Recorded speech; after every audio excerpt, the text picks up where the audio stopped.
Hello everyone, உங்கள் Vishwa. So இந்த video எதுக்காக அப்படின்னு பார்த்தீங்கன்னா, ஆர்பிஐ அசிஸ்டன்ட் 2026க்கான ப்ரிலிம்ஸுக்கான ஸ்ட்ராட்டஜி வீடியோ. சரிங்களா?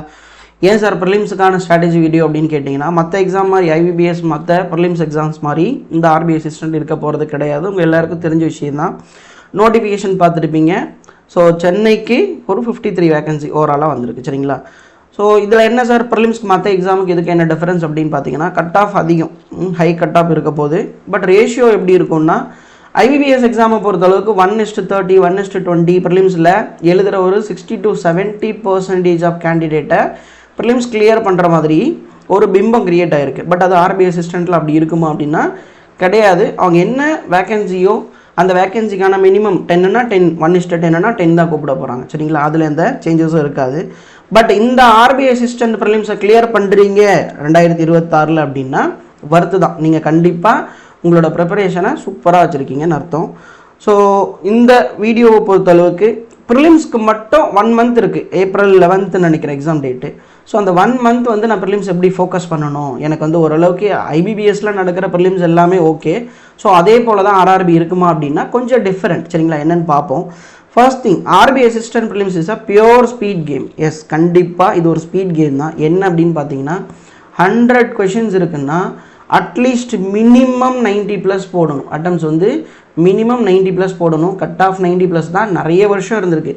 லாஸ்ட்டாக 2023 நடந்தது எக்ஸாம். கிட்டத்தட்ட 2-3 வருஷம் எக்ஸாம் இல்லை. ஸோ இந்த வருஷமும் அதே காம்படிஷன் தான் இருக்க போகுது. நீங்கள் சமீபத்தில் ரிலீஸ் ஆன எல்லா ரிசல்ட்டும் பார்த்துருப்பீங்க. எக்ஸ்பெக்டட் கட் ஆஃபை விட மோர் தென் எக்ஸ்பெக்டட் தான் எல்லா எக்ஸாமும். எஸ்பிஐ மட்டும் இன்னும் ஸ்கோர் கார்டு வரல. RRB PO, IBPS PO, IBPS கிளர்க்கெலாம் எதிர்பார்க்காத ஒரு ஸ்கோர். ஸோ அப்போ காம்படிஷன்ன்றது அப்படியே தான் இருக்குது. அது சேஞ்சஸே ஆக போகிறது கிடையாது. ஸோ அப்போ நீங்கள் என்ன பண்ணணும் அப்படின்னா, ஆப்டிடியூட்டில் 35 questions 35 out of 35 எடுக்கிறதுக்கு மோஸ்ட்டாக ட்ரை பண்ணணும். சரிங்களா? ரொம்ப எஃபர்ட் போடணும். பட் எக்ஸாம் எப்படி இருக்கும்னா, உங்கள் எல்லாருக்கும் தெரிஞ்சதான், ஈஸி தான். கண்டிப்பாக 35 out of 35 டூவபிள் தான், போட முடியும். ரீசனிங்கில் ஈஸியாக எல்லாரும் போடலாம் 35 out of 30. இங்கிலீஷ் வராதவங்களுக்கு என்ன அப்படின்னா, சார் நான் 30 questionsல ஒரு 20 ஷுவராக போட்டுறேன், அந்த 10 questions தான் எனக்கு ப்ராக்டிஸ் வரல, அது எப்படி இம்ப்ரூவ் பண்ணணும் அப்படின்றத இந்த ஃபுல் வீடியோ பார்த்தீங்க அப்படின்னா ஒரு ஐடியா கிடைக்கும். சரிங்களா? அதுக்கப்புறம் not a knowledge heavy exam. இது என்ன நாலேஜ்னா, ஃபார் எக்ஸாம்பிள் இதுக்கு கரண்ட் அஃபேர்ஸ் ஹெவியாக ப்ரிப்பேர் பண்ணியிருக்கணுமா, நிறைய நாலேஜ் தேவையா, ஆர்பிஐனா பெரிய பேங்க் இல்லை, ஸோ எக்ஸாம் ரொம்ப டஃப்பாக இருக்குமா, அந்த மாதிரி எதுவும் ஒரி பண்ணிக்க தேவையில்லை. இன்னொரு விஷயம், வேக்கன்சியை பற்றி டிஸ்கஸ் பண்ணிகிட்டு இருக்கிறது, இவ்வளோ வேக்கன்சி தான் இருக்குது, என் கேட்டகரிக்கு கம்மியாக இருக்குதுன்னு சொல்லிட்டு இந்த மாதிரியான டாக்கு ஃபஸ்ட்டு ஸ்டாப் பண்ணிடுங்க. சரிங்களா? உங்களுக்கு தேவை இந்த 53ல் ஒரு வேலை. ஸோ அதை ஃபோக்கஸ் பண்ணணும் அப்படின்னா காமாக ப்ரிப்பேர் பண்ணுங்கள். எனக்கு ஹோப் இருக்குது. நான் இன்னும் என்னுடைய ப்ராக்டிஸ்னுடைய ஸ்பீடை ஏற்றுவேன், இன்னும் நிறைய ப்ராக்டிஸ் பண்ணுவேன், தெரிஞ்சிக்கக்கூடிய விஷயங்களை இன்னும் அழுத்தமாக பேசிக்ஸ்லேருந்து நான் தெரிஞ்சுக்குவேன் அப்படின்றதெல்லாம் ஸ்ட்ராங்காக இருங்க. போன வருஷம் எவ்வளோ எக்ஸ்பெக்டட் கட் ஆஃப் இருந்துச்சு, அதாவது லாஸ்ட்டு இயர் கட் ஆஃப் எவ்வளோ, இந்த வருஷம் எவ்வளோ வரும், எவ்வளோ எக்ஸ்பெக்ட் பண்ணலாம் அப்படின்னு சொல்லிட்டு இந்த மாதிரியான தேடல்களை ஸ்டாப் பண்ணியிருக்கேன். சரிங்களா? அது ரொம்ப ரொம்ப முக்கியம். So speed, accuracy, selection, discipline எல்லா துறையிலையும் தேவை, எக்ஸாமுக்கு மட்டும் கிடையாது. ஸோ அப்போ நீங்கள் ஒரு 90 questions போடுறீங்க அப்படின்னா அந்த 90 questions மோஸ்ட் பாசிபிலிட்டி அது அக்யூரஸியாக இருக்கிற மாதிரி ட்ரை பண்ணணும். நீங்கள் போடுற எவ்வளோ கொஷினாக இருந்தாலும் அக்யூரசி மட்டும் 95+% மெயின்டைன் பண்ணுங்கள். அக்யூரசி ரொம்ப ரொம்ப முக்கியம். இல்லை சார் நான் 70-80 questions தான் போட முடியும் அப்படின்னா ப்ராக்டிஸ் பண்ணால் வந்துடும். பட் அட்டம்ஸ் அதிகமாக கொடுக்கணுன்றதுக்காக அக்யூரசி இல்லாமல் அட்டம்ப்ட் கொடுக்கக்கூடாது. சரிங்களா? சரி, எதெல்லாம் செய்யணும் எதெல்லாம் செய்யக்கூடாது அப்படின்றத பார்ப்போம். சரிங்களா? First dose strong basics. எனக்கு ஓரளவுக்கு பேசிக்லாம் தெரியும் அப்படின்னு இருந்தாலும் ஒன்ஸ் அகெயின் உங்களுடைய பேசிக்கை ரீகால் பண்ணுங்கள். எந்த சப்ஜெக்ட் ஆகட்டும், இங்கிலீஷ் ஆகட்டும், ரீசனிங் ஆகட்டும், மேக்ஸ் ஆகட்டும், பேசிக்ஸை இன்னும் கொஞ்சம் ஸ்ட்ராங் பண்ணுங்கள். High attempt strategy. நீங்கள் டெய்லி மார்க் போடுறீங்க அப்படின்னா அட்டம்ப்ட்ஸை இம்ப்ரூவ் பண்ணுங்கள். எனக்கு தெரியாத கொஸ்டினை நான் எப்படி அட்டன் பண்ணுறது, அட்டம்ப்ட் எப்படி இம்ப்ரூவ் கொடுக்கறது, அதுக்கு தான் சொல்கிறது. பேசிக்கை ஸ்ட்ராங் பண்ண ஆரம்பிச்சிட்டிங்க அப்படின்னாலே அட்டம்ப்ட் 1 by 1 கூட்டிகிட்டே இருக்கும். நான் ஆல்ரெடி சொன்னது தான், அக்யூரசி ரொம்ப ரொம்ப முக்கியம். ஆர்பிஐ அசிஸ்டண்ட்டை பொறுத்தளவுக்கு மேக்ஸிமம் ஒரே ஷிஃப்ட் இருக்க சான்சஸ் இருக்குது. எத்தனை ஷிஃப்ட் இருந்தாலும் அதை பற்றி ஒரி பண்ணிக்க வேண்டாம். நார்மலைசேஷனில் ஸ்கோர் வரும், அதெல்லாம் பிலீவ் பண்ணாதீங்க. உங்களுடைய அட்டம்ப்டை உங்களுக்கு நம்பிக்கை வர அளவுக்கு கான்ஃபிடென்ட்டாக கொடுங்க. அதில் அக்யூரசி ரொம்ப ரொம்ப ரொம்ப முக்கியம். டெய்லி ஸ்பீட் ப்ராக்டிஸ், இதுதான் சார் எனக்கு குழப்பம். டெய்லி ஸ்பீட் ப்ராக்டிஸ்ன்னு சொல்கிறீங்கள, நான் எதை ஸ்பீட் ப்ராக்டிஸ் பண்ணுறது? சரிங்களா, பின்னாடி அதுக்கும் எப்படி நான் சொல்கிறேன். கன்சிஸ்டன்சி இது எல்லா துறையிலையும் தேவை. நீங்கள் படிக்கிறதா இருந்தாலும் சரி, வேலைக்கு போகிறதா இருந்தாலும் சரி, பிஸ்னஸ் பண்ணுறீங்கனாலும் கன்சிஸ்டன்சி ரொம்ப இம்பார்ட்டன்ட். அதை காட்டிலையும் நீங்கள் காம்படிஷன் எக்ஸாமுக்குள்ளே வரீங்க அப்படின்னா அது ரொம்ப ரொம்ப இம்பார்ட்டன்ட். நீங்கள் ஒரு வாரம் தொடர்ந்து படிக்கிறீங்க, 2 நாள் படிக்காமல் விட்டீங்க அப்படின்னா அந்த கன்சிஸ்டன்சி பிரேக் ஆச்சு அப்படின்னாலும் உங்களுடைய எஃபிஷியன்சி குறைஞ்சிரும். சரிங்களா, அதை கொஞ்சம் பார்த்துக்கோங்க. Next don'ts. ஸோ எதை செய்யக்கூடாது? No casual preparation. கேஷுவல் ப்ரிப்பரேஷன்னா என்ன? நான் இன்ஸ்டியூட்டுக்கோ இல்லை எங்கேயாவது ஒரு எக்ஸாம் லைப்ரரிக்கோ இல்லை என்னோட வீட்லேயோ நான் ரெகுலராக படிச்சுட்ருக்கேன். ஏதோ ஒரு நாள் கரண்ட் அஃபேர்ஸ் படித்தோமா, ஒரு செக்ஷனல் டெஸ்ட்டமா, என்னோட வீடியோஸ் பார்த்தோமா, இந்த மாதிரி ரெகுலராக கேஷுவல் ப்ரிப்பரேஷன்ஸை ஃபஸ்ட்டு அவாய்ட் பண்ணுங்கள். உங்களுக்குள்ள ஒரு செல்ஃப் பிளான் இருக்கணும்.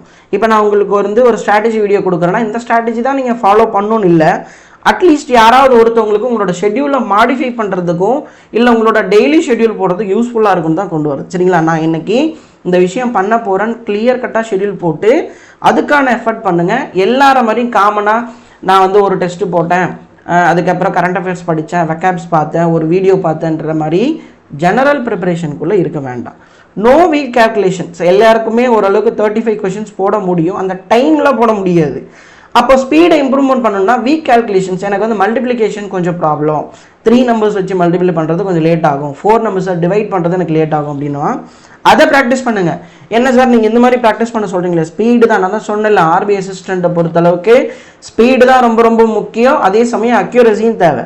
ஸோ காமனாக எனக்கு எல்லாமே வரும், கொஞ்சம் நான் ஸ்லோவாக இருக்கேன் அப்படின்னா இந்த மாதிரியான கால்குலேஷன்ஸை நிறைய எடுத்துக்கணும். சரிங்களா, next no guessing without control. So guess பண்ணுறது எல்லா துறையிலையும் இருக்கும். மோர் தென் நம்ம காம்படிஷன் எக்ஸாமுக்குள்ளே வந்தோம்னா ஒரு சிலர் நீங்கள் பார்த்துருப்பீங்க, நம்ம ஒரு 70 அட்டம்ஸ் போட்டு கொஞ்சம் ஃபீல் பண்ணிகிட்டு இருப்போம். நம்ம கூட இருக்கிறவரோல நமக்கு தெரியாது யாரோ ஒரு நம்பர் 100 out of 100. என்னது ஒரு கெஸ்ட்டில் எல்லாமே கெஸ்ட்லேயே பண்ணுறது, அட்டம்ஸ் அதிகமாக கொடுக்குறோம். ஸோ அந்த விஷயங்களை அவாய்ட் பண்ணுங்கள். நீங்கள் போடுற கொஷின் அக்யூரஸியாக இருக்கணும். கெஸ்ஸிங் அப்படின்றது காம்படிஷன் ஃபீல்டுக்குள்ளேயே கொண்டு வராதிங்க. ஆர்பிஐ அசிஸ்டண்ட்டுன்னு கிடையாது, எதுக்குள்ளேயும் கெஸ்ஸிங் கொண்டு வரக்கூடாது. Next I will improve later. இந்த மைண்ட் செட் எல்லாருக்கும் இருக்கும். இந்த பாயிண்ட் நான் இன்னைக்கு ஓகே, இன்னையிலேருந்து இல்லை நாளையிலேருந்து கரெக்டாக படிக்கிறேன். ஐயோ மார்ச் மாதம் கரண்ட் அஃபேர் படிக்கலாம்னு நினச்சேன், இப்போ 5 நாள் 6 நாள் ஆகிடுச்சு. ஏப்ரல்லேருந்து படிப்போம், ஃபினான்ஷியல்லேருந்து படிப்போம், நாளையிலேருந்து படிப்போம். இந்த மைண்ட் செட்டை தள்ளி போடுறத அவாய்ட் பண்ணுங்கள். சரிங்களா, இன்னைக்கு படிக்கணும்னு முடிவு பண்ணிட்டீங்க அப்படின்னா, ஏன்னா நீங்கள் இருக்கிறது ஒரு காம்படிஷன் ஃபீல்டு, உங்களுக்கு ஒரு வேக்கன்சி தேவை, உங்களுக்கு ஒரு வேலை தேவை. அப்போ நீங்கள் தள்ளி போடும்போது உங்களுக்கு அந்த கேப்பில் உங்களை பீட் பண்ணி இன்னொருத்தர் வந்துட்டு இருப்பாங்க. சரிங்களா, இந்த விஷயம் ரொம்ப ரொம்ப important. Skipping mark test analysis, இந்த பாயிண்ட் நிறைய ஆஸ்பிரண்ட்டுக்கு பொருந்தும். நான் ஒரு நாளைக்கு 2 மார்க் டெஸ்ட் 3 மார்க் டெஸ்ட் எடுத்தேன். ஃபர்ஸ்ட் மார்க் டெஸ்ட்டில் ஒரு 70 வந்துச்சு, செகண்டில் 75 வந்துச்சு, தேர்ட் ஒன்ல 80 வந்துச்சு. டசன்ட் மேட்டர், அது பிரச்சனை கிடையாது. பட் அந்த மார்க் டெஸ்ட்டை ஃபுல்லாக அனலைஸ் பண்ணாமல் வேறு சப்ஜெக்ட்குள்ளேயோ இல்லை வேறு விஷயத்துக்குள்ளேயோ உங்களை இன்வால்வ் படுத்திக்காதீங்க. ஒரு மார்க் டெஸ்ட் நீங்கள் போடுறீங்க அப்படின்னா அதை ஃபுல் அனலைஸ் பண்ணுங்கள், டாப் டு பாட்டம். ஃபஸ்ட்டு கொஷின்லேருந்து 100 கொஷின்ஸ் வரைக்கும் நம்ம என்ன தப்பு பண்ணியிருக்கோம், எந்த கொஷினை எடுத்துருந்துருக்கணும், எந்த கொஷினை எடுத்துருந்துருக்க கூடாது, சரி இது இப்படி போட்டிருந்துருக்கலாமே, நீங்கள் ஃபுல்லாக அனலைஸ் பண்ணால் மட்டும்தான் உங்களுடைய ஸ்கோர் இம்ப்ரூவ்மெண்ட்ஸ் இருக்கும், உங்களுடைய மிஸ்டேக்கை உங்களால் ஃபைன் பண்ண முடியும். சரிங்களா, okay. Next daily morning practice. நான் என்ன சார் டெய்லியும் ப்ரிப்பேர் பண்ணணும், நீங்கள் சொன்னீங்கல்ல ஓன் ஷெடியூல்ஸ் என்ன அப்படின்னு சொல்லி. ஸோ காமன் தான், டெய்லி கம்பல்சரி 1 to 50 ரூட்ஸ் வரைக்கும் அட்லீஸ்ட் மினிமம் ஒரு 10 நிமிஷத்துலேருந்து 15 நிமிஷம் தான் பிடிக்கும். ஆல்ரெடி நமக்கு தெரிஞ்ச விஷயம்தான். சம்டைம்ஸ் நம்ம யோசிப்போம் 49 ஸ்கொயர் என்ன மறந்துடுச்சே, உடனே அங்கே போயிட்டு 49 × 49 போட்டிருப்போம். அப்போ daily square root up to 50 வரைக்கும் ரீகால் பண்ணுங்கள், கியூப் ரூட் படிங்க, 4 டிஜிட் மல்டிப்ளிகேஷன், 4 டிஜிட் டிவிஷன். நான் சொன்னேன் இல்லையா, ஏதாவது ஒரு நம்பர்ஸ் ஒரு ரஃப் பேப்பரோ ரஃப் நோட்டோட எடுத்து பெரிய பெரிய நம்பர்ஸை மல்டிபிள் பண்ணி பாருங்கள், டிவைட் பண்ணி பாருங்கள். இப்படி தான் உங்களுடைய கால்குலேஷன் ஸ்பீடை இம்ப்ரூவ்மெண்ட் பண்ண முடியும். சரி, இதுக்கும் எக்ஸாமுக்கு என்ன சம்மந்தம்? வெறுமனே நம்ம மார்க் டெஸ்ட் போட்டால் ஸ்பீடு வந்துடுமா? கிடையாது. மார்க் டெஸ்ட் போடும்போது அந்த பர்டிகுலர் டைமில் மட்டும்தான் நம்ம ஸ்பீடாக இருப்போம். ப்ரிப்பரேஷனில் ஆஸ் யூஷுவல் தான், நம்ம நார்மலாக ப்ரிப்பரேஷனில் ஸ்லோவாக போயிட்டு இருப்போம், இல்லைனா நமக்கு தோன்றப்போ படிச்சுட்டு இருப்போம்.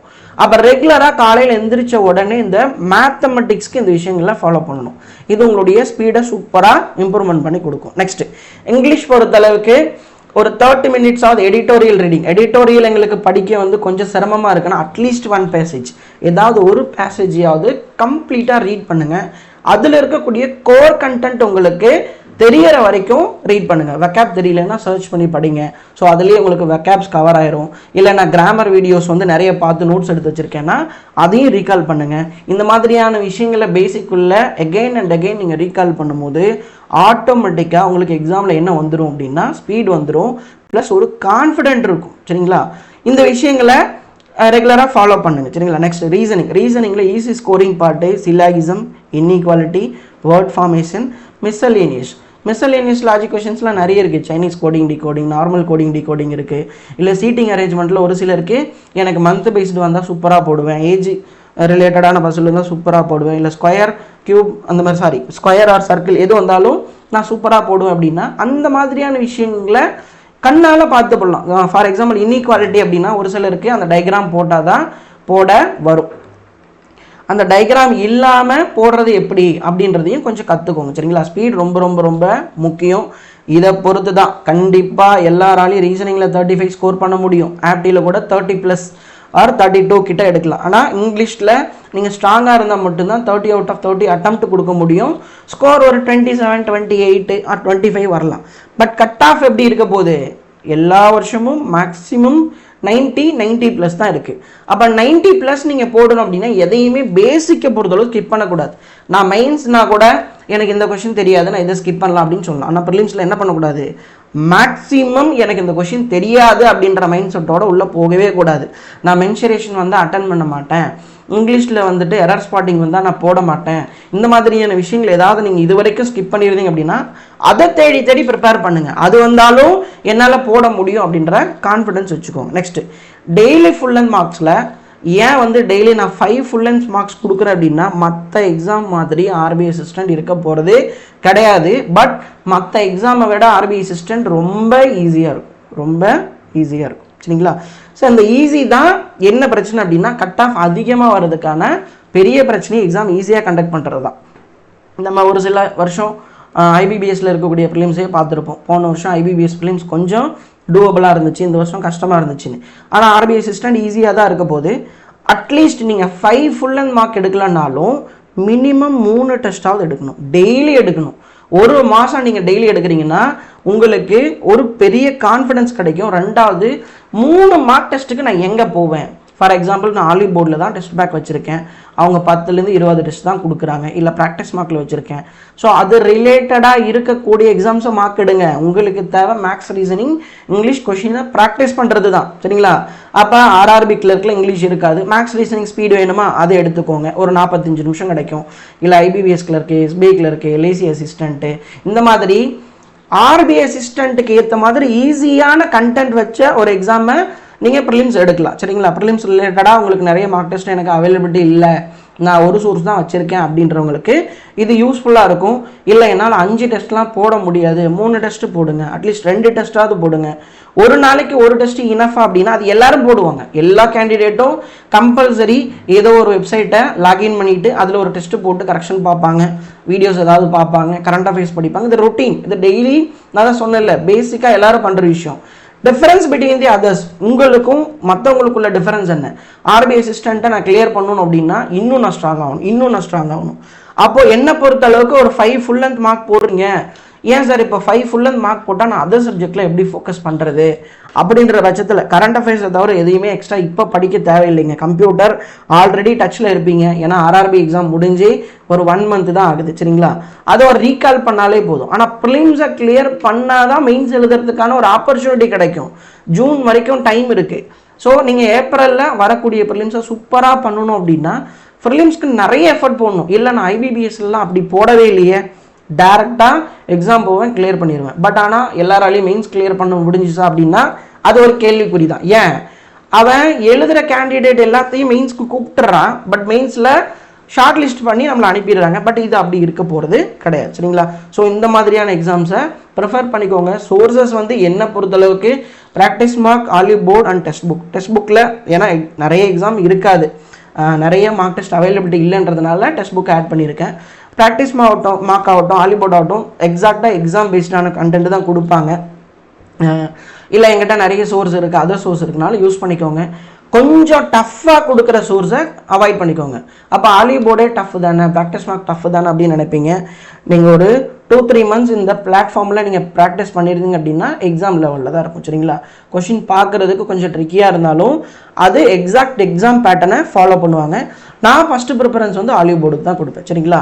அதே சமயம் ப்ராக்டிஸ் மார்க்கும் கொடுப்பேன். இந்த ரெண்டுலேயும் நீங்கள் நான் மேலே கொடுத்துருக்கிற எக்ஸாம் எதை எடுத்துக்கிட்டாலும் சரிதான். சரிங்களா?